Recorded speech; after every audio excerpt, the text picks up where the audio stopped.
I am Robin Hassler Thompson. I'm the Executive Director of the Survive and Thrive Advocacy Center. We are an anti-human trafficking agency here in North Florida. We cover 6 areas and we provide services to survivors of both sex and labor trafficking throughout our area. I should tell you, we're celebrating our 10th birthday. I think it's really important, by the way, and we just had a big event, but it's really important to celebrate when we can, when we're all doing challenging and sometimes difficult work to really celebrate when we can. So glad you're here to celebrate with us in our 10th birthday month. As we have been providing services over time, that's been over 250 survivors of sex and labor trafficking. We do care management, we provide direct housing and wraparound assistance to survivors. We also do this in collaboration with partners. I always say it takes a village because we know it does. When you have, services to people who are trafficked, and it can be everyone from a toddler to an 80-year-old, man from India. So we have a lot of different partners, and that's really the only way we can do our work. We also do tons of community education, and you are all, and many of you who are kind of our frequent flyers on our Third Friday webinars, you've been part of the over 21,000 people that STAC has had the honor of providing educational information to. So thank you very much. Next slide, please, Lisa. Um, when we do our work, we do this through all kinds of outreach, and really want to direct you to our website. If you registered for this, you've been on our website to register, but please know we have a youth and caregivers toolkit. We have an agency toolkit. We work hard to keep our website filled with current information about the latest and greatest news items and other things. The events we provide, like this, of course, are free of charge. And we really encourage you to go on the website, sign up, so you'll get information about these really, really important events like today's webinar, and other things. So please do that, join us. And again, welcome to everybody. I see we might hit 500 today. As Lisa said, we're up to 441, it looks like. Okay, next slide, please. One of the things we do, and I have to tell you, I'm very proud to say that today's speaker also has sat with us for a podcast where she talked about her life and her work and important issues. Actually, Katie, we've done 2 podcasts, and the second one is about to be released. So I encourage you all, if you have a moment as we're talking, to go ahead and look at that QR code, subscribe, and well, they always say subscribe, rate, and review, but that's what we do with podcasts. So wherever you get your podcast, please take a look at these. We only talk with survivors because, we know that survivors and lived experience experts are the experts. And that's how we ground our work here at STAC. And that's how we hope everybody else does that. And thank you, Graciela Marquina, who is our the community services advocate for STAC. Just put the link to Katie's podcast in the chat, y'all. So take a look there. And everyone from the very first one with Liz Kimball to the last one we did with Evelyn Chumbo, who is with the Human Trafficking Legal Center. These are all really, really important, interesting conversations. So anyway, that's my plug for the podcast. I hope you'll listen. Next slide, please. As I mentioned, our services are free. Some of our work is grant funded, but most of our work is really funded by the people in the community, by those who are seeing the value of what we do, seeing how it helps their work, and joins with us. So we encourage you as well. We're working this birth month, by the way, this birth month, 10 years, to grow our community of monthly donors, monthly givers. So that's a huge help to any nonprofit that we know we can count on these foundational funds every month. So please feel, if you are so inspired, please join us, and we would be ever so grateful for your gifts. Next slide. So today we are going to hear from Katie Papke. And Katie, if you want to come on video, that would be great. We have worked together now with Katie for a couple of different things. Like I said, we've done one podcast, we've done two podcasts. Second one's about to come out again. You should know Katie comes to us with strong recommendation initially of another survivor and podcast interviewee and webinar speaker, Holly Nadell. Holly and Katie have been wonderful experts in really grounding us on a lot of work. So, hello, Holly, if you're listening and here today. But let me tell you about Katie. Katie is a survivor of human trafficking. She is a licensed master social worker, certified advanced alcohol and drug counselor, and certified, clinically certified human trafficking victim services provider. She is a therapist and she has a private therapy practice and works with people who, especially on this issue of trauma, to survivors in particular of trafficking, domestic violence, sexual assault, and other traumas. Katie has years of experience in community education, consultation. I am proud to say, as a fellow FSU grad, that Katie got her both her bachelor's and her master's of social work here at the Florida State University in Tallahassee. Katie, you have spoken across so many different platforms. You are a recipient of many well-deserved honors.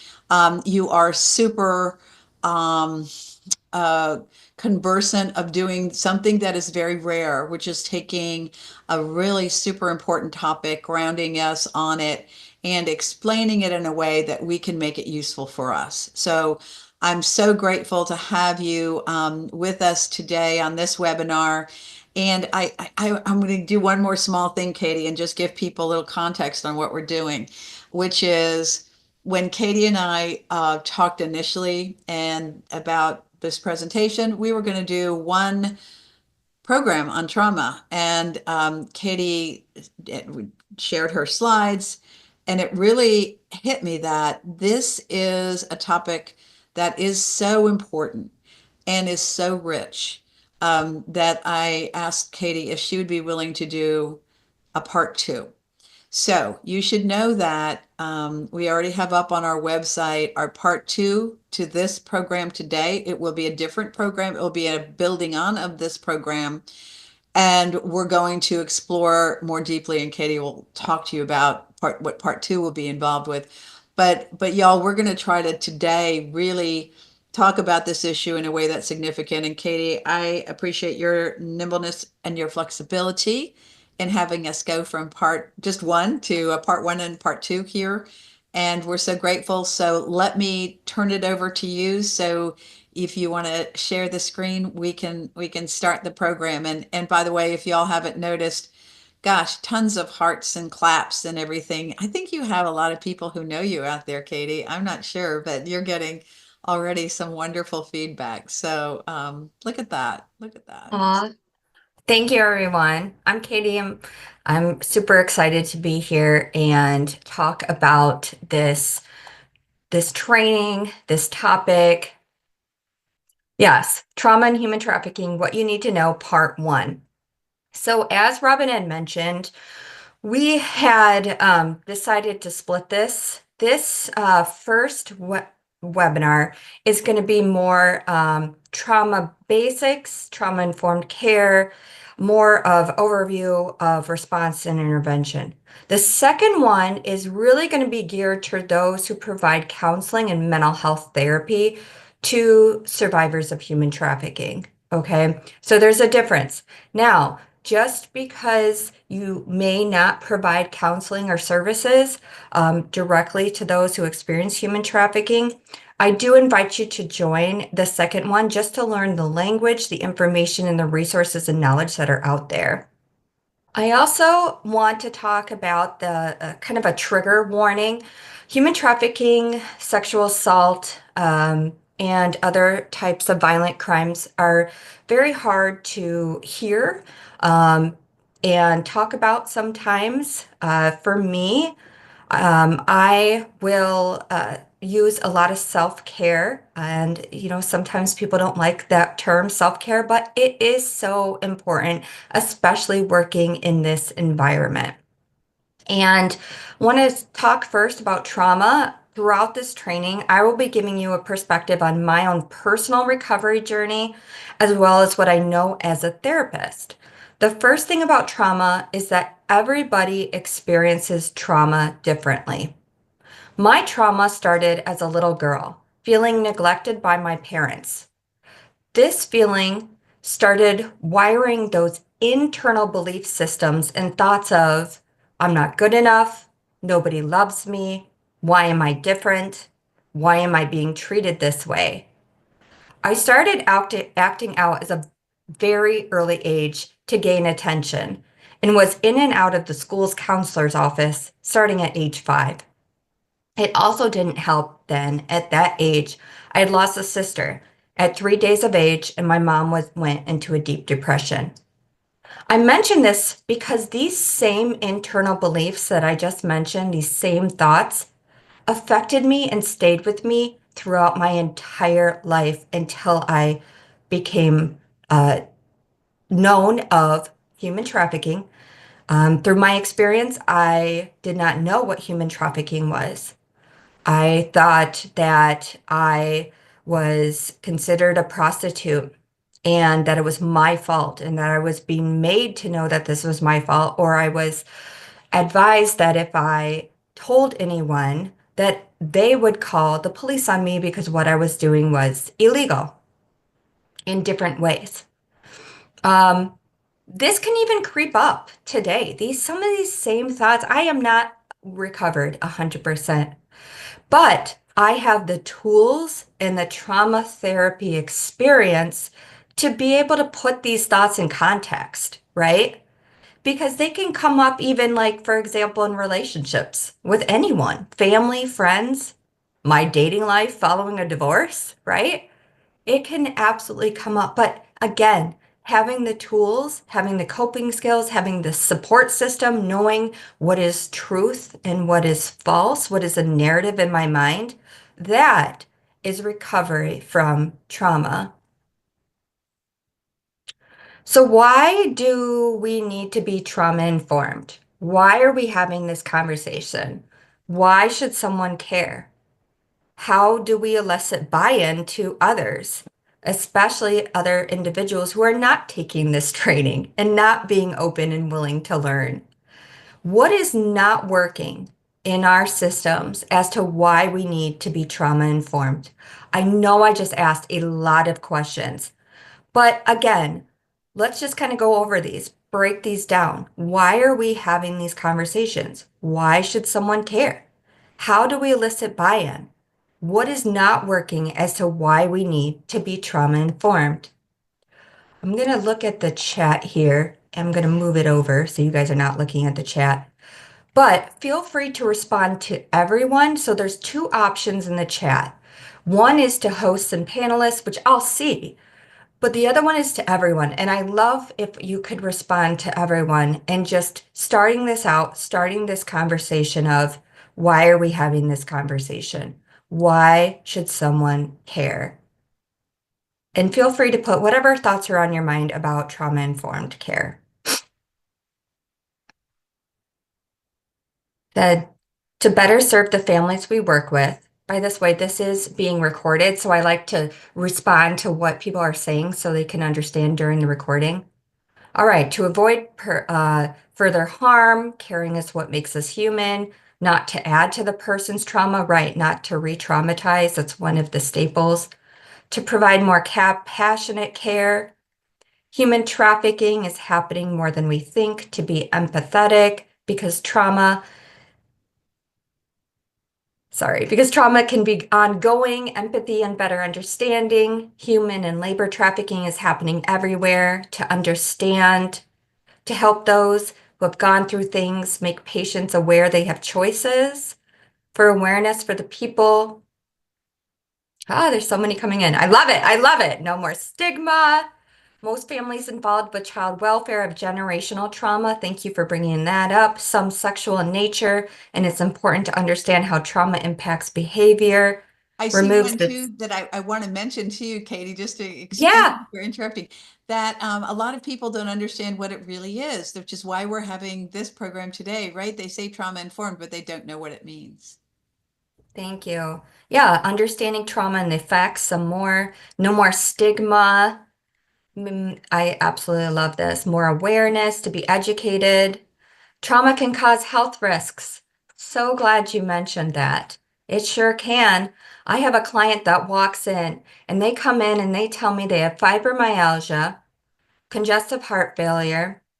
They might have chronic back pain as well. They have heart disease. And I'm looking at their chart and I'm saying, this individual has probably experienced trauma in their life. So, yeah, to avoid further trauma, let's see here. Most agree with the need to be trauma informed, but it would look like is nuanced and can be challenging to implement. So we need to talk more about it. Thank you. Humans a safe space to talk about their sufferings so people feel safe. You guys, there's so many wonderful comments. I love it. Higher resiliency, prevention, reacts differently to trauma, and being informed helps to be empathetic and to help client in a way that will be comfortable to respond. That's the first thing I said, earlier was that everybody experiences trauma differently. You guys, thank you so much for the comments. And yes, feel free to keep on putting them in there.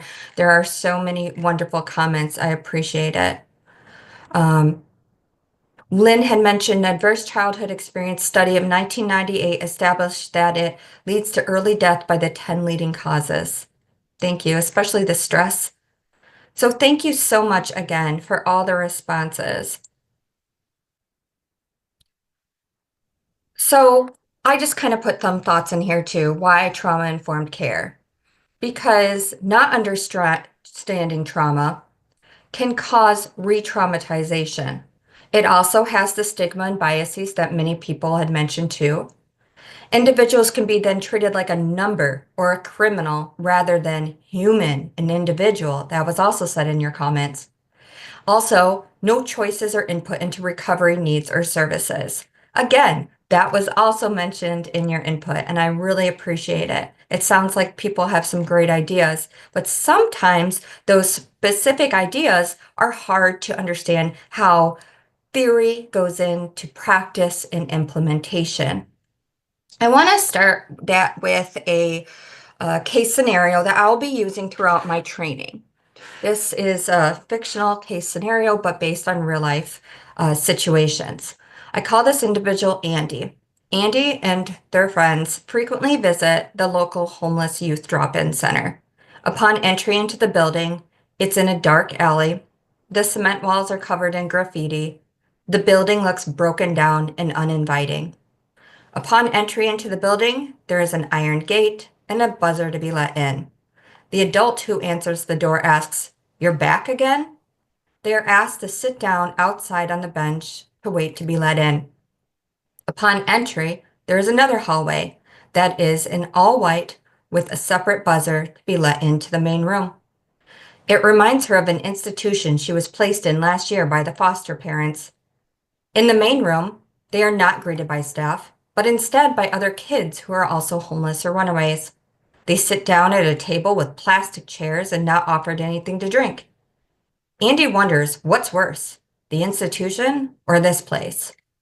This is an example of how agencies that don't employ trauma-informed services can lead to not understanding, not meeting those holistic, those Maslow hierarchy of needs. Those needs, definitely that trauma and re-traumatization, bringing in stigma and biases, the individual is then treated like a number or a criminal rather than an individual. They have no choice or input into their recovery needs or services. There was a comment that just said institutional re-traumatization is rampant in our systems. Thank you for that. It is my professional opinion that trauma symptoms and the diagnosis of post-traumatic stress disorder, PTSD, is one of the most underdiagnosed mental health conditions that also can lead to multiple physical health conditions. Why? Because if you look at all these symptoms, if you take a moment here and just look at the slide, right? You look at these symptoms, you look at these behaviors, we could find that individual all over the DSM-5, Diagnostic and Statistical Manual, which is used to diagnose individuals with mental health conditions, substance use conditions, so what? Some of the most commonly mistaken diagnosis for trauma is bipolar 1 and 2 disorder. Think about it. Hypervigilance, which is easily startled, always on edge. The mood swings and irritability coupled with depression. According to the Substance Abuse Mental Health Services Administration, SAMHSA, individual trauma results from an event, a series of events, or a set of circumstances that is experienced by an individual as physically or emotionally harmful or life-threatening, and that has lasting adverse effects on the individual's functioning and mental, physical, social, emotional, or spiritual well-being. Trauma is any experience that overwhelms one's ability to cope. It's important to recognize the impact trauma may have on the individual you work with because the goal is not to re-traumatize. And this again shows that everybody can experience trauma differently, and then the symptoms and behavior can be different. I'll give an example. So, because of the sexual assault that I experienced during my experiences being trafficked, I was extremely hypervigilant. I had nightmares, I had anxiety, substance abuse, um, eating disorders, self-destructive behavior was way before even in my teenage years. Um, and the thing is that I knew I had experienced trauma, but when you're in the middle of trauma and experiencing it, you don't know any other way. It's a survival technique to just survive and numb in some way so the feelings do not become overwhelming. Sometimes we have to compartmentalize our symptoms and the behaviors that are acting out. And in order to do that, trauma experiences need to be away from the forefront of our minds. They're too overwhelming to think about. So other priorities take place, and these can include self-destructive behaviors. So as a result of the sexual assault, I had a lot of anxiety and I had a lot of nightmares and was very fearful. So going forward, right, I was in a very bad car accident one time. And I experienced overwhelming panic and fear and thought I was going to die. Well, a couple months go by and I'm getting behind the wheel again, but somebody else is driving. And I start panicking. I feel this loss of control, this powerlessness, and because I'm not driving, and but also because something in my system, that amygdala that holds those fight, flight, freeze responses, is saying to my body, you are going to die. You are fearing this fear, you are feeling this fear right now, and something's going to happen to you. Those two different traumatizing incidents created different types of symptoms. So then that's when we get into the chronicity of PTSD, that individuals can experience multiple traumatic experiences, comorbid PTSD, compounded, those are all words that you would hear, right? But then again, my professional experience is that post-traumatic stress disorder, PTSD, is one of the most common underdiagnosed mental health conditions. So why it matters. Although many people who experience a traumatic event will go on with their lives without lasting negative effects, others will have more difficulty and experience traumatic stress reactions. Research has indicated that with appropriate supports and interventions, people can overcome health problems secondary to mental health symptoms related to trauma. It occurs as a result of violence and traumatic experiences, including human trafficking. However, most people without these services and support systems in pursuing a life of recovery, trauma increases the risk of mental and substance use disorders and chronic diseases. But service systems are increasing their understanding of the pervasiveness of trauma and its connections to physical and behavioral health and well-being, which propelled a very growing number of organizations and systems to explore ways to make their services more responsive to people who have experienced trauma. Some of that is through trauma-informed care, but some of it is just to seek to understand and to understand what is going on with those they serve, especially those in understanding more and more about the needs and services related to human trafficking victims and survivors. Also, I use victim and survivor interchangeably to I've heard that it's defined that a victim is someone who is currently experiencing human trafficking, as well as a survivor is someone who is recovering from the aftermath of being trafficked. Again, victim and survivor using it intermittently, but it depends on the context of how I'm relating to it. So, some mental health concerns. Because of the exposure to violence and sexual assault linked to trafficking, and sexual assault and violence can be used in both sex and labor trafficking, victims can present with several emotional problems, such as guilt, shame, anxiety, hopelessness, and loss of self-esteem and identity. Some of the mental health concerns are anxiety, like I mentioned before, depression, dissociation, post-traumatic stress disorder, eating disorders, somatization, attachment disorders, dissociation identity disorder, substance use disorders, self-directed violence, and suicidality. In all of the clients that I have treated for human trafficking experiences, I have seen the gamut related to mental health concerns. The worst are those who experience childhood sexual assault, sexual abuse, or childhood human trafficking. Those, in my experience, have had the most mental health symptoms resulting in dissociation identity disorder, which is DID, previously known as multi-personality disorder, and lots of dissociation. In the part two, I will talk about a lot about how to treat dissociation, how to treat PTSD symptoms, especially those who experience human trafficking.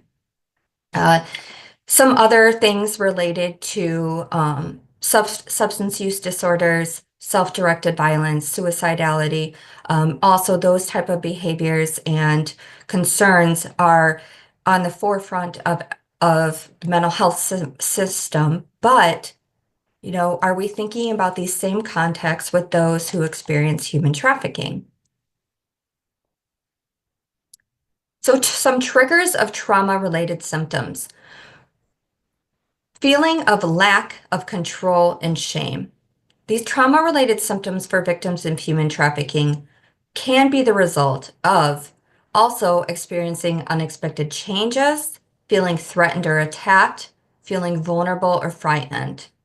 So, in my experience, uh, for those of feeling a lack of control and shame. So shame can keep an individual victim stuck in their lifestyle and who they're who they're interacting with. Do they want to get out of their human trafficking experience because they have no choice, or they feel like they are being controlled and shamed if they leave? That happens a lot. So any type of experience when they are now in the recovery from the aftermath of human trafficking, some of these same situations, experiencing unexpected change. So for example, moving, right? So you and I are like, yeah, moving is very stressful. But to those who experience human trafficking, moving can be extremely overwhelming. And not because necessarily I'm saying that moving is the result of human trafficking. Some people are trafficked right out of their own homes. But it could have a sense of panic, some sense of not feeling secure and safe.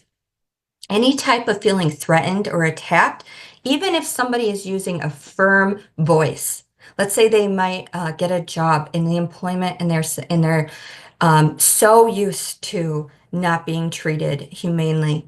The any type of confrontation, firm voice, right? So let's say they're coming to services and they hear this same firm voice. What do you think is going to happen? They're going to recoil, they're going to shut down, and from then on, they're going to feel again threatened or attacked. Vulnerable. Vulnerability is so important to talk about when we talk about trauma. No one likes to think that they are vulnerable to further harm, but it can happen. And the most important thing is to realize, is the services we're providing, is the agency, is the environment that we have individuals come into, are those individuals frightened? And how, if they are, what are we putting into place, right? Is it easy little things like having a receptionist also being trained in trauma-informed care and knowing the signs for those who experience human trafficking, even if they are not identified by the trafficking victims? So I just wanted to kind of touch base on those a little bit. We kind of talked about these trauma-related symptoms because I just wanted to mention them again because these are the symptoms that are present and that will be present throughout um, until the recovery happens. So sometimes, and I said present throughout their life. Sorry, I kind of faded out a little. Present throughout their life, even if recovery happens, sometimes these can happen again, these same symptoms. Um, it the recovery helps in forms of treatment, social support, family reconnection, if that is even an option. And it can happen through spirituality. It can happen through feeling more like socialized in their community, wanted, desired, needed. But there can be situations and triggers where these same symptoms can come up again. I've seen it time and time again. I will usually ask an individual, they might have experienced human trafficking when they were younger. Yet they come back into my office years and years later. I never even saw them the first time when they were experiencing it, and they're dealing with a new life stressor. That is what sometimes gets them in the counseling office in the first place. Well, most people don't want to go to counseling or treatment because they're feeling good, just for a checkup. It doesn't really work that way. Most people come in because they are having overwhelming mental health symptoms or current life stressors that they need. They just want the desire to have it go away. They want it treated, they want it fixed. Please help me. And that is where most of my clients have led up to coming back into services, is because of a new event in their life has caused so much stress that they're now experiencing these trauma-related symptoms again. Because of the exposure to violence and sexual assault linked to trafficking, victims can present with several emotional problems such as guilt, shame, anxiety, hopelessness, and a loss of self-esteem and identity. Identity is very important. For those who experience human trafficking, amongst the force, the fraudulent manipulation, the coercion, those who we've had so many individuals who just feel like they are lost. They need to learn themselves again. They need to learn what colors they like, what food they like to eat, what they like to do for activities, what they really want to go back into those childhood dreams of what they enjoy doing, what some of their goals are. Some people don't even know those, especially coming out of a very bad experience of human trafficking, where they feel like they have lost that sense of identity. Self-esteem, guilt, and hopelessness can be improved and repaired with time and positive social supports systems, supports that are in their lives. Some people talk about, like with me, I have heard some of my clients say that if it weren't so such and such social service agency, fill in the blank, I would not be where I'm at today because they showed me that kindness. And that is the part of that trauma-informed care. They started believing in me. They started trusting me that I could do the things that I told them I was going to do. I came back for the next appointment. Those small seeds are everywhere. They are so small seeds. And I am really excited that to know that I no longer feel guilt. I no longer feel hopeless. I feel like I have self-esteem gained back. I feel like I have my identity. I'm a mother. I'm engaged. I have two children. I have wonderful interpersonal relationships. I work multiple jobs, but I love it. And and I am really excited to be here and to stand up in front of you and say, I am a survivor of human trafficking, and you too can recover if you have also experienced these same type of overwhelming, stressful experiences in your life. Research has indicated that with appropriate supports and intervention, people can overcome traumatic experiences. The first step is to recognize how common trauma is and to understand that every patient, every client may have experienced serious trauma. So if we come in services, we start services and we say, okay, everybody who walks in our door has possibly experienced human trafficking. If you have that perception, are you going to treat everybody the same? Are you going to treat them like criminals demanding services, or are you going to treat them with compassionate, trauma-informed care? Those who experience traumatic events such as human trafficking will not always react or behave in the way that we might expect. A lot of people, for those who've experienced or who have taken human trafficking 101 training, know that most individuals who are trafficked, I am, or other service providers, other healthcare providers are the ones who are telling them, hey, it looks like you are experiencing human trafficking, or it looks like you may be a victim of human trafficking. Can you tell me a little bit more about what's going on, right? They're not coming in unless they've already been involved in services or they really know what is happening, waving their hands saying, help me, I am a victim of human trafficking.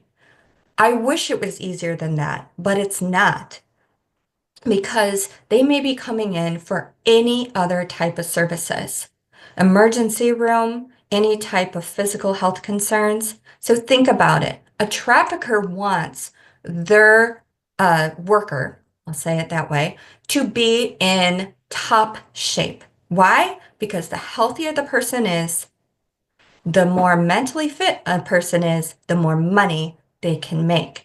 So you'll see individuals in urgent care emergency room. Some sexual assault situations can also occur through sane nurses. And I just want to say that always look beyond your first impression.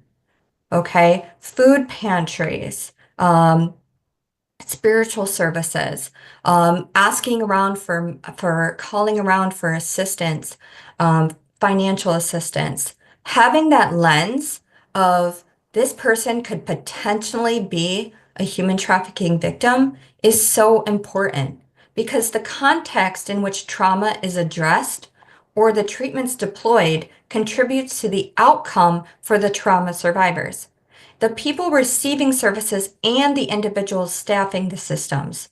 In a trauma-informed approach, the priority is on the individual's safety and security and on safeguarding them against an organization's policies and practices that may inadvertently cause further harm.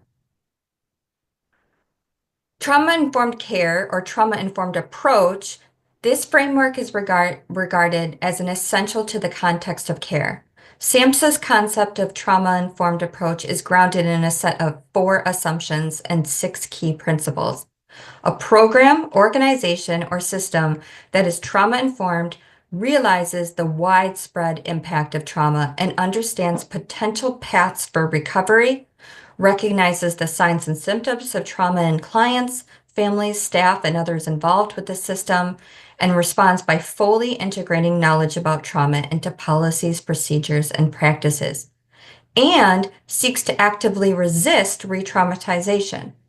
A trauma-informed approach is inclusive of trauma-specific interventions, whether assessment, treatment, or recovery supports, yet is also incorporated by key trauma principles into the organization culture. These four highlighted words, realizes, recognize, responds, and resist re-traumatization, are key assumptions in a trauma-informed approach. And again, just assuming that any individual walks in our door, has experienced trauma, can even have that approach happen right then and there, where it offers empathy, looking at individuals as human, trying to offset and understand why their behaviors are acting way. Let's go back to Andy and look at how the Homeless Youth Drop-In Center should apply these four trauma-informed assumptions. What are your thoughts related to what specifically the center can do to help staff realize the trauma Andy and her friends have experienced? How about recognizing the signs of trauma? What are the components of Andy's experience and nonverbals that would further indicate signs of trauma?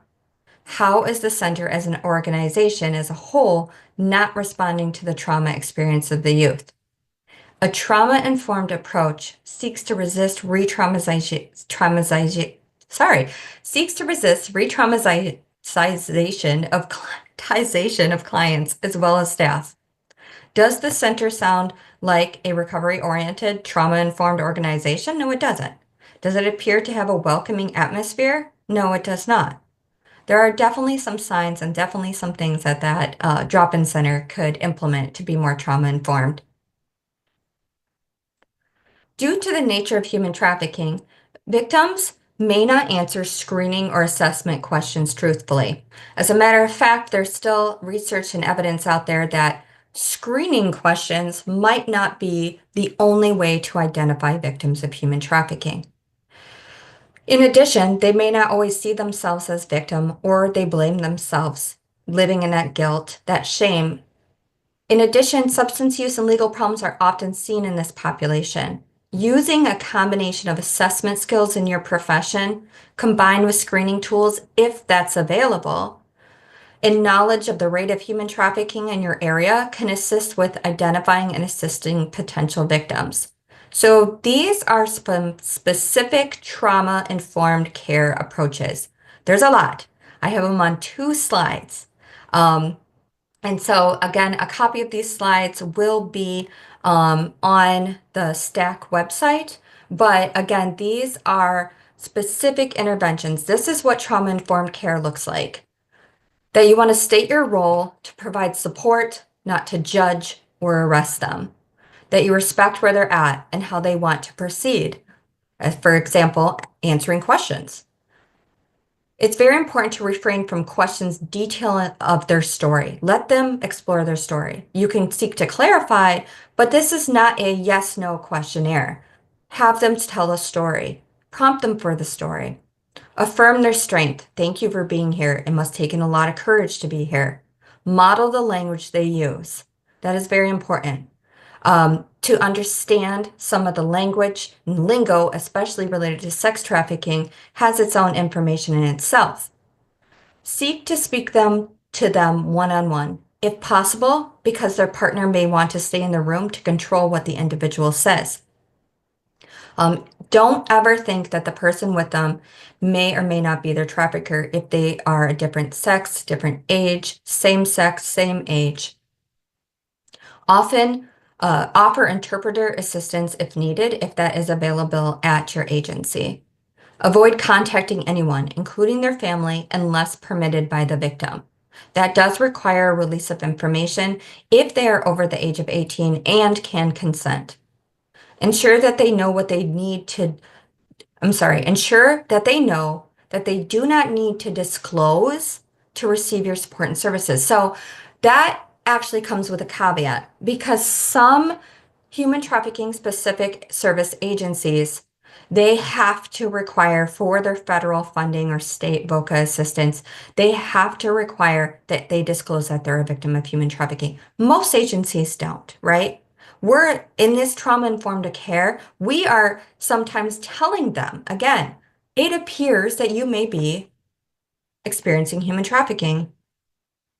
Another slide, bear with me. Be aware of triggers to their personal safety. And I have to say, your personal safety as well. Be aware of your own judgment, perceptions, attitudes. Avoid interrogation methods. So again, this is a conversation approach with open-ended questions, not yes, no. Maintain boundaries. How can you help them without the goal of rescuing? So many individuals feel the need to rescue them from their situation.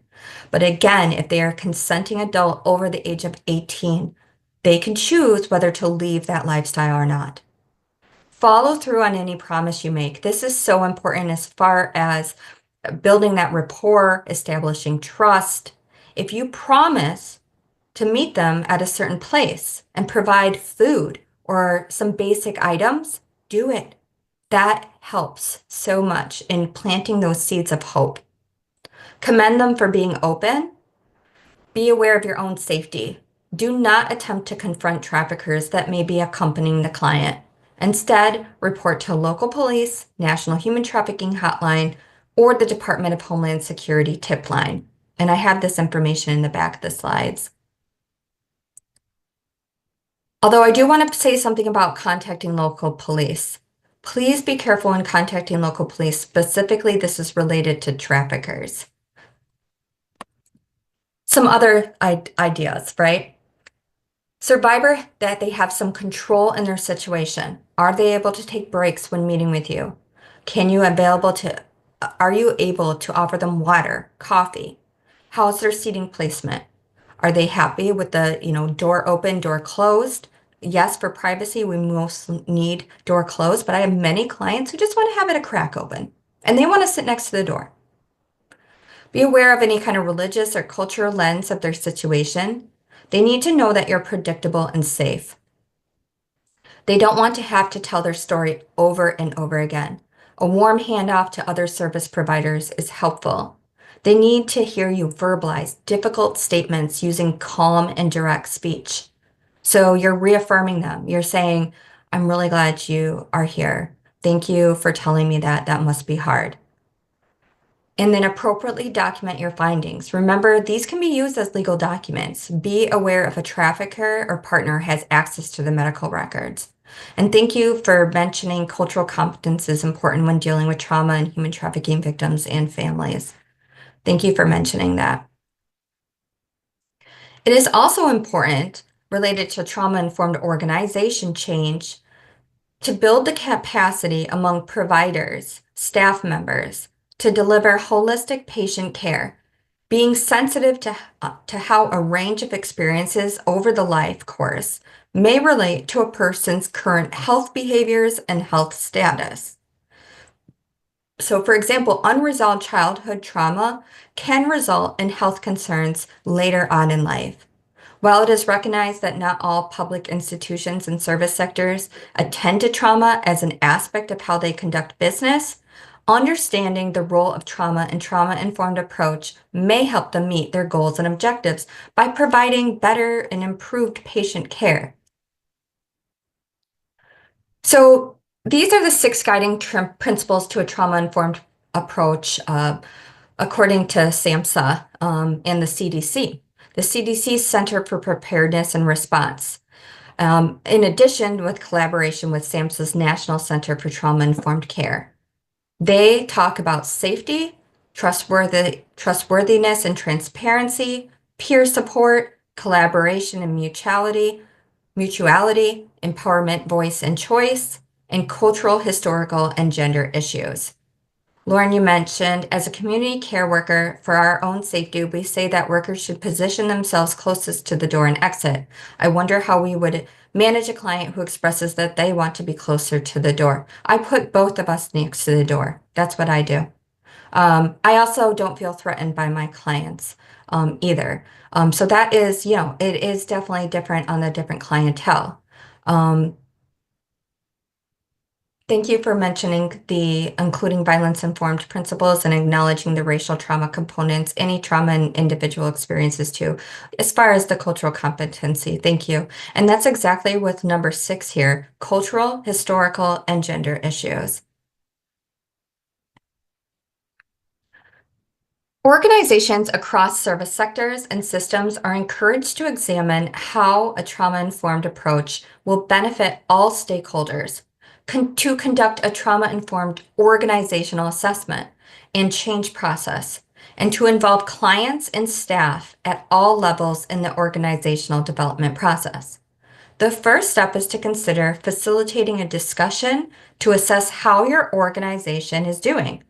I encourage you to assess your organization's trauma-informed response by asking these following questions. These questions can be found in the resource slide at the end of the presentation. So again, agencies want to know, how do we implement human traffic or trauma-informed care?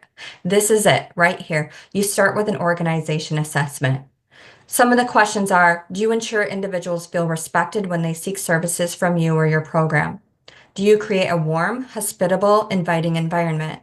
Is the environment free of any items or stimulus that may create stress or discomfort? Look at the pictures around there. Do you ensure individuals feel physically safe and emotionally secure when talking with staff on the phone or meeting in person in your offices? Do you ensure individuals receive the information they need about trauma and various treatment options? Do you take specific steps to ensure individuals' privacy and confidentiality? Do you create opportunities for peer support, leadership, and mentoring, even within the organization and staff itself? Can you identify and eliminate potential sights or sounds that might trigger reactions from individuals who have experienced trafficking? So again, these questions is in a resource page at the end of the slides on how to assess your organization's trauma-informed responses. People want to know how to implement trauma-informed care in their in using the approach in their organization. Start with these questions. Start with the organization assessment in all levels. The guidance for implementing a trauma-informed approach is presented in the 10 domains described above. This is also included as a checklist or a prescriptive step-by-step process with the hyperlink that I have here from SAMHSA. These are the domains of organizational change that have appeared both in the organizational change management literature and among models for establishing trauma-informed care. What makes it unique to establish a trauma-informed organizational approach is the crosswalk with the key principles and trauma-specific content. I'm not going to go in detail of each of these domains, but these implementation domains are found in the SAMHSA's Concept of Trauma and Guidance for a Trauma-Informed Approach Toolkit. Again, it's hyperlinked here in this slide, but it's also in the resources at the end of the presentation. So where does the change start? Let's talk about how to address the organizational change into that homeless youth drop-in center that I had mentioned in the culture there. Where do we think the agency could start? So since we just kind of talked about this, I would love to elicit some of the thoughts that you have. Where do you think the agency could start related to implementing change to meet the trauma-informed care environment? Thinking about how to address organizational change into the homeless youth drop-in center culture. Okay, so we have making sure that every staff hired is trauma-informed and hiring individuals that understand compassion and empathy for the youth in that population. Trauma-informed, cultural, etc., training for their staff. Having all staff trained in trauma-informed care, how to greet someone, etc. Right? It's those simple things. Yet we take it for granted. A simple smile, a nod, a gesture to say, hi, you're welcome. Start with making the outside more welcoming. Yeah. Cement walls, right? Locking in, buzzing in. Being more welcoming, not saying things. Making sure that, let's see here. Be more welcoming, saying things like you're back again. Yes, not saying things. The decor, get rid of institution white and make it look less like a lockdown. Training staff. They could start with having staff that represents the communities that they serve. I like that. Knowledge of levels of trauma, entry of the place that receives the persons, the staff, the trainings, more education, meeting them where they are, How right? about this? Even like, Yeah, yes, go ahead. sorry, go ahead. I've been working with survivors to review policies, procedures, and operations to ensure that we as providers don't have when we don't have the sight lines to see that they are not trauma and violence reform informed. Yes, I like that. So good. Morning meetings to ensure everyone is welcoming the children with the appropriate tone, body language, and do follow-ups with what is working and changes that need to be made. Thank you. Get information out on services provided, community outreach, change the appearance. It starts with us by making sure that staff are properly trained on trauma-informed care, consistency, empathy. Maybe by not saying you again, right? Um, yeah, thank you so much. Have mentors or survivors who can meet the youth where they are emotionally and otherwise. Thank you. I like that. Allowing the youth to wait indoors or provide, yeah, necessary things. Having the same person working with the individual over time, person-centered, choice. Yes, having some options of choice. Promoting proper language, understanding and compassion. Somebody else said one of the major concepts that organizations and individuals that desire to work in the areas of trauma as it relates to human trafficking, and is that there is a difference to someone who has experienced trauma from being trafficked and those who willfully engage in the business of sex. Though they both may experience trauma, it looks uniquely different. Don't blur the lines and don't assume. That's true. It may not look, though, uniquely different. There just is unique differences, specifically related to, in my experience, to choice in so many ways. Choices. Do they have the choice to collect their own money, the where, when, in events of services? Do they have the choice to use protection or not use protection? Do they have the choice to negotiate terms? Are they fearful of where their money is going to go? So thank you for mentioning that. Tone of voice, crucial conversations. Okay, there's so many wonderful things. See, somebody says, how do you implement trauma-informed care? Right here. Can we just take a snapshot of all these chats? Post knowledgeable and caring pictures or post this in the office empowering environment. Thank you so much. So yeah, yeah, go ahead, huh? Oh, sorry, Katie, I'm sorry to interrupt.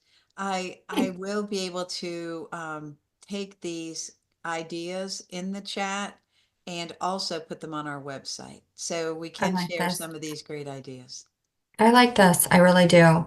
Um, some of my suggestions would to be start with the meeting internally, with the staff members, engagement with internal and external stakeholders. That includes the youth that present for services. Change starts with leadership. It starts from the top.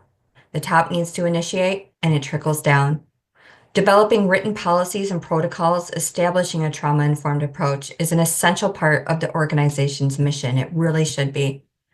The environment promotes a sense of safety. So what is in there that creates safety? Is it inviting? Not a risk to their physical well-being. There is a trusted, effective referral system in place or psychological safety. So thank you again.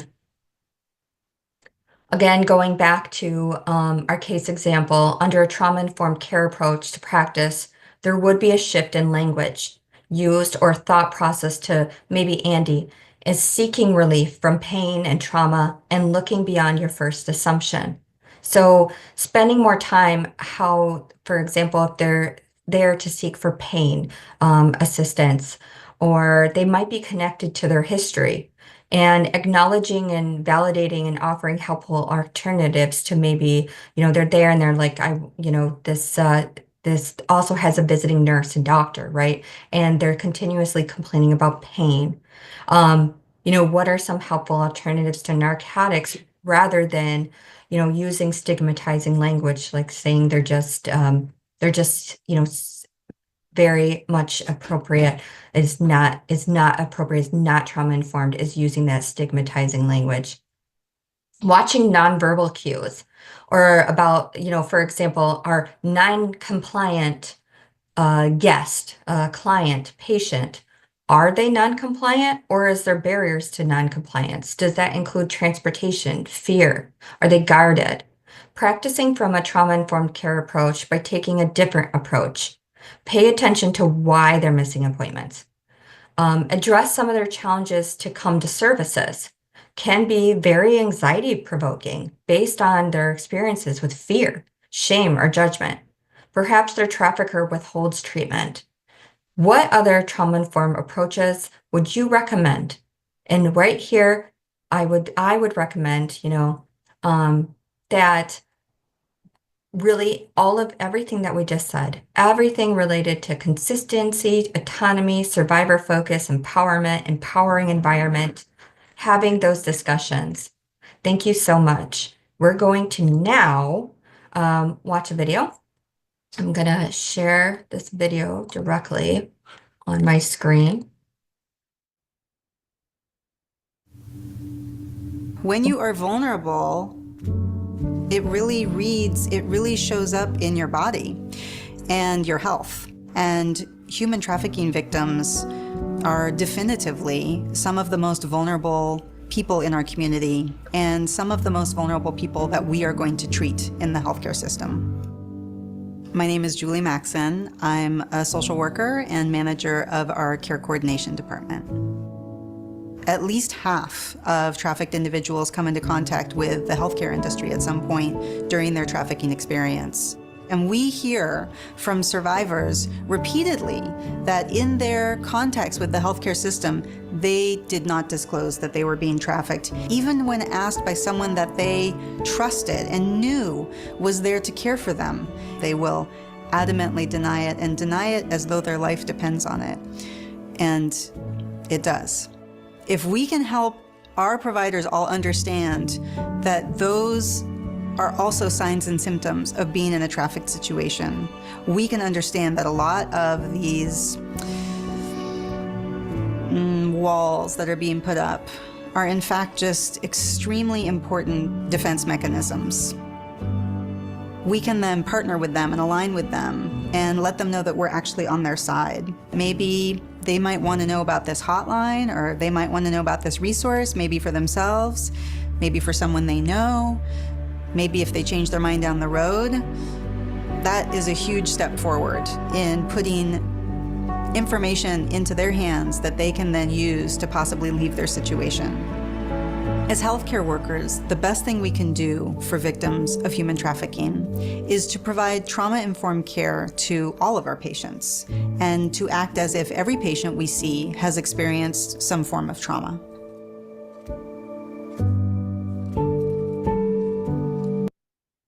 Yeah, Katie, as Odette Robinson writes, a thought neurofeedback can help stabilize the brain and increase resiliency. I'm doing it now, resiliency, allowing survivors to develop positive choices and perhaps learn how to respond safely to trauma. So we might be talking about this in part two, right? Yeah, part two, for sure. Absolutely. Yeah. Yeah, yeah. Thank you, Odette. So we wanted to have a little conversation. That was a lot, Katie. Thank you so much.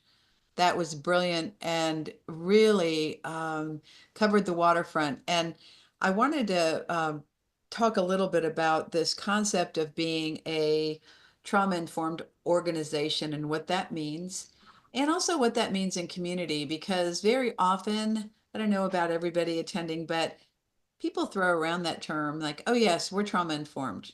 We know, right? Mhm. We know what to do. But after those of you, and after we see what you've said today, I'm feeling like I need to do more with Stack. I think that we can do more. Absolutely. Um, so how do we approach someone who says, yes, we're absolutely trauma informed. We did this coursework to try to build kind of a community around understanding more what this is about? Yeah, good question, Robin. I do think that it starts with a question and assessment and to say, okay, let's get a fresh pair of eyes. Let's ask the clients and the individuals that come to our services uh, with an open, open, fresh pair of eyes. Let's Mhm. get their input. Do they think that that we are providing adequate trauma-informed services? Now, the individuals that are receiving the services, they're not going to really understand the word concept trauma-informed. So breaking it down, again, specifically what that means to practice. Um, and that includes, um, asking for survivor input. Whether it's a survivor who has a lot of, background in trauma recovery, or it's somebody who's actively seeking services. That's one way. But it also has an open mind on the starting with the leadership level, an open mind to say, okay, I just heard this training, right? Let's take a step back. Let's do a Gemba, come to Gemba approach. Let's do an organizational assessment. What do you guys think? Right? Yeah. Yeah. Yeah. Yeah, and then just with our partners, I think we could start also small with sort of the trusted partners we're working with all the time. And even just share this webinar, and I've reminded people that you can get it on the Stack website. We'll put that link back up again in a week. Um, but just going through those principles, the one slide that had all of the principles and all of the questions, the two slides, I just want to sort of have this be in a big poster in our office or something that we can keep all of those things in mind and understand the scope, and then maybe talk about what it looks like. I'm also thinking, and I want to throw it out to all of you who have something in your community like a human trafficking task force or coalition. How have you talked about trauma? Maybe we can put something in the chat, but have you really gotten to the nitty gritty of this? Because don't forget, we're focused on right now because, we're around service provision. This impacts everybody in the justice system, everyone, as the video showed, in the healthcare system, and these really various systems. But we need to kind of take this to everyone, right? In our community in a really deep and meaningful way. Does anybody else have any other ideas on that too? And what do you think of that, Katie? I think so too. I really like how you just mentioned was taking it to the community partners, getting their feedback as well. Um, Yeah, does anybody else have any thoughts? Feel free to put things in the chat. Looks like Samantha said, I can't agree more. The people throw around the term trauma-informed care and have absolutely no idea what it actually means, nor can providers explain what it means in practical terms. It's so important for organizations to be vulnerable and to brave enough to ask survivor leaders to review your practices and incorporate their feedback. Um, yeah, I completely agree. Thank you for sharing that. I really like that. Being Yeah. vulnerable, having those brave conversations, right? Yeah. Of, hey, I just took this training. This is a great, like, use this training as a jumping off place, a launching pad into saying, I just watched this training. Can everybody watch it? No, I was kidding. Can we No, no, we please? should. We should say that. Yeah, Yeah. can we please come? I am available to come and talk to you guys more about, trauma-informed care specific implementation steps, especially working with survivors, human trafficking, sexual assault, and other violent crimes. It is a different approach than somebody who walks into just a healthcare, medical center and is there for routine, health services. I'm not saying that they can't be trauma informed, but those individuals who organizations that work specifically with survivors of human trafficking and other violent crimes, they need to implement this. They need to start that conversation. Yeah, and also people are saying thanks for a great presentation, everybody. It's not over. We have a few more slides, so don't leave yet. We have a few Yeah, more there. slides. This is our like This discussion. is our like break. We're having Yeah, like a this is our break. break This is from this is all our of tea that time, right? massive information. So more slides are coming. Don't go. And I will tell you, we did just hit that we did hit 500 people attending. So some people might have in your organization might have not been able to join this. So another reason for you to know that you can share this webinar link. Give us about a week to post it up on the website and the slides as well. So Katie, the other thing I was thinking about was how do we as what are our first steps? Like we can't all fly you in and say, please be with us for 6 months and help us do this. But we'll start with this presentation. It sounds like the SAMHSA materials are really good, right? That those were Yeah. are good jumping off points. Maybe sharing those. I want to get real practical with your HR, with your like that the scenario with Andy. Who's running that street outreach program? Who's the director of that program, right? Hmm. Hmm. Gosh, there were just so many places. The food, we didn't talk about the food and the drink. What was there? The plastic chairs, kind of driving me crazy for just from There an, was no drinks. There was nothing. How yeah, can there you was go to nothing. a drop-in center with not even having water or coffee, or not necessarily coffee for the youth, but lemonade, right? Um, just something, or just like some basic crackers and cookies. Food is nourishing, food is safety, food is comfort for a lot of cultures. And practicing that cultural competency that was mentioned is so important. Being open-minded to different type of needs that are met. What is needed? What are some, again, I go back to Maslow's hierarchy of needs. Like, what are some basic things that can provide comfort and care in this drop-in center, right? Hmm. Warmth, inviting environment, socialization, feeling welcomed, food, water, right? Maybe some clothing on hand, a blanket. That talk about like getting into, these needs. Yes, yes, yes. There's some more comments coming in, and they need to talk about this in healthcare. Yes, thank you very much. And I think that's true. I think that that separation of sort of your past and your history not residing in the body, that trauma does reside in our cells. People don't realize that, I think, in the healthcare world. And you started out describing, right, the risk that we have in our physical health to not dealing with issues of trauma. So absolutely with healthcare. Yeah, yeah. Rosalind also mentioned lots of churches need to address this issue. There's so many people who have stigmas against mainstream public health centers and services and organizations. I continuously, throughout my presentations, always mention spiritual. Spirituality encompasses religion as well in so many ways, other belief systems. And so for having the ministers, the pastors, whoever is the lead at that congregation. And I say that loosely, right? I say those terms loosely because I do want to be culturally competent when we come to religious and spiritual belief systems, having that lens because they seek out a lot of cultures seek out the religious community.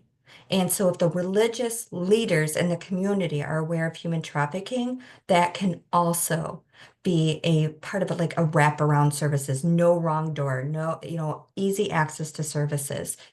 But they need to have also this information to be trauma informed. Hmm.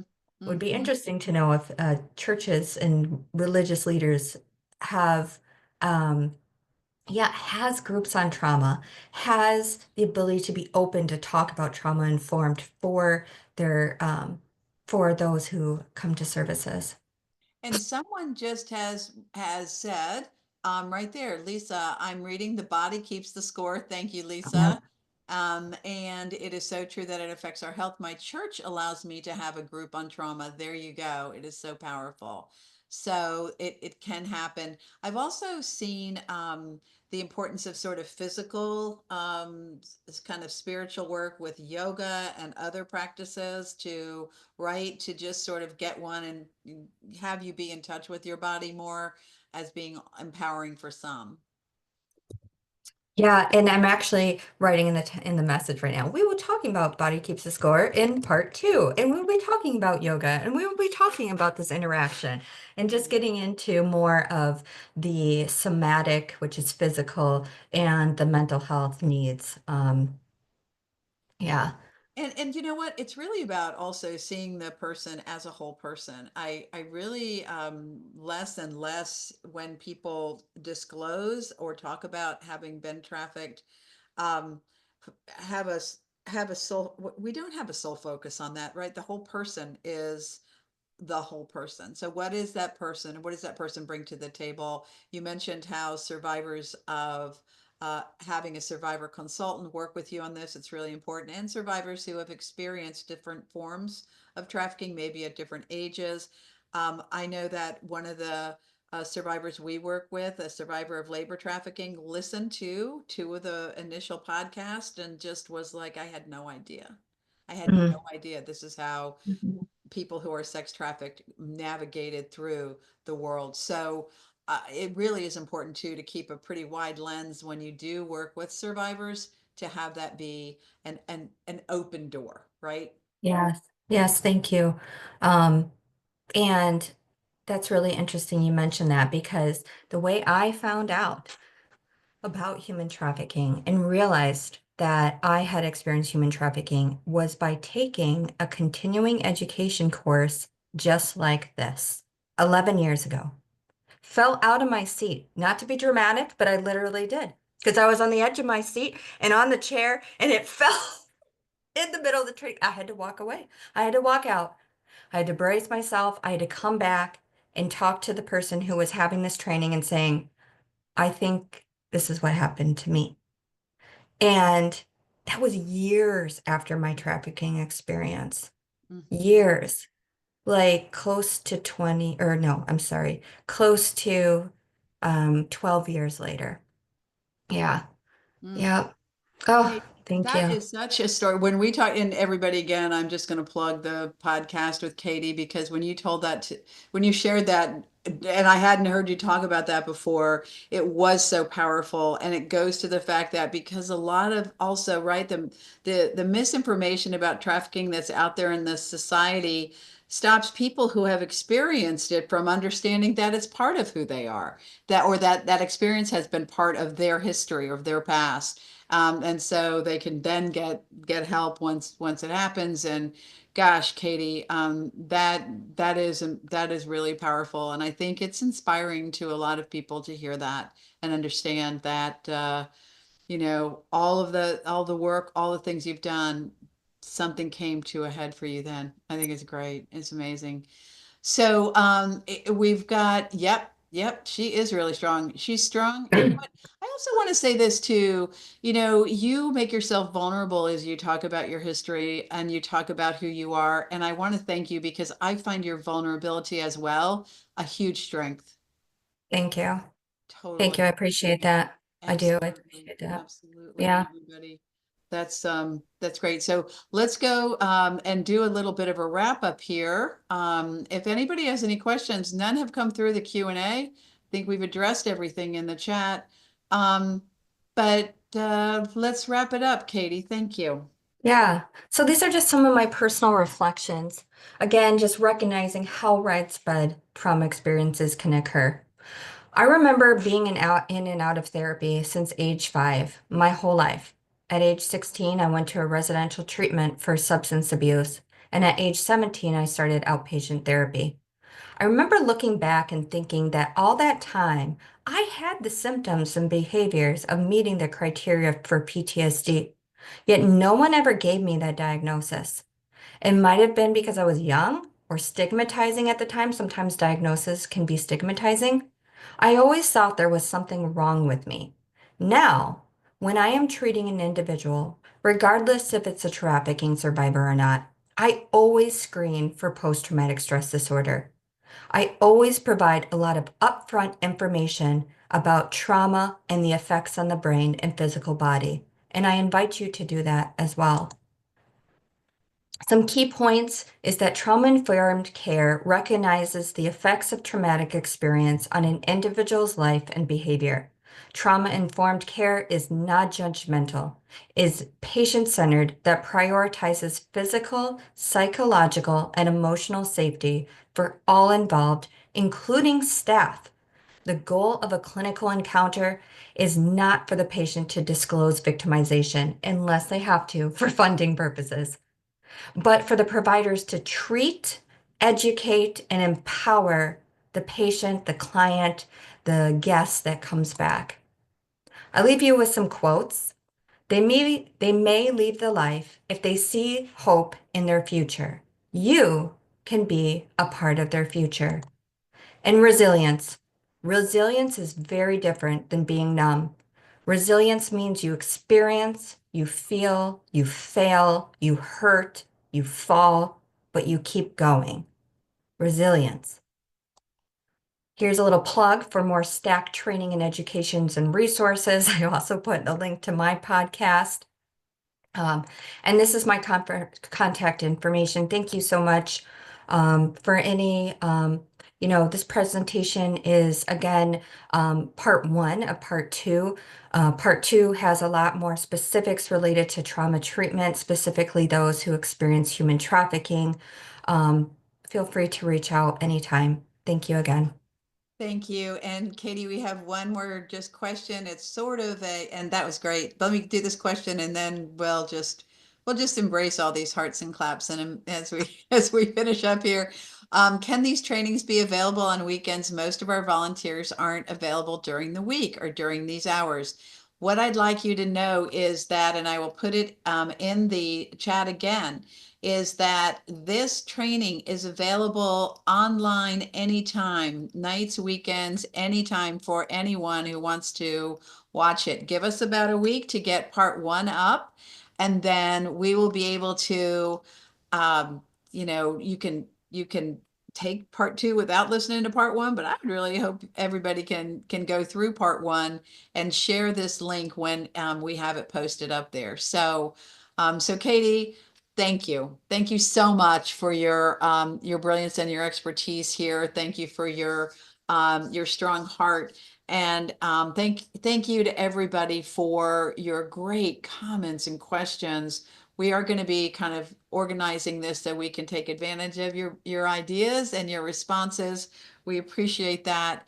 And anything else anybody would like to add? Looks like everybody's saying thank you, Katie. Katie, I didn't say it live, but let me say it too. The third Friday in that we're doing in March is going to be on March the 21st. It is going to be same time as this one from 1 to 2:30.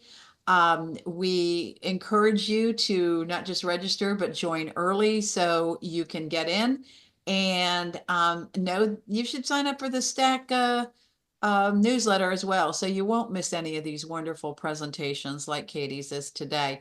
No, too, we're going to do a part two on Katie's podcast. And Katie, I'm editing it right now. It sounds great. So we'll be having that up shortly as well. So we'll have a lot of your information to share with everyone. So with that, Thank you. I think that's it. Anything else? And one more thing, I want to thank Lisa Coy, Just in Time Training at the University of South Florida. We love you. We thank you for all of your time and your expertise in making these webinars possible. I am ever, always grateful to you and your team for what you do. So thank you, Lisa. Thank you, Katie. Thank you, everyone, and have a great weekend.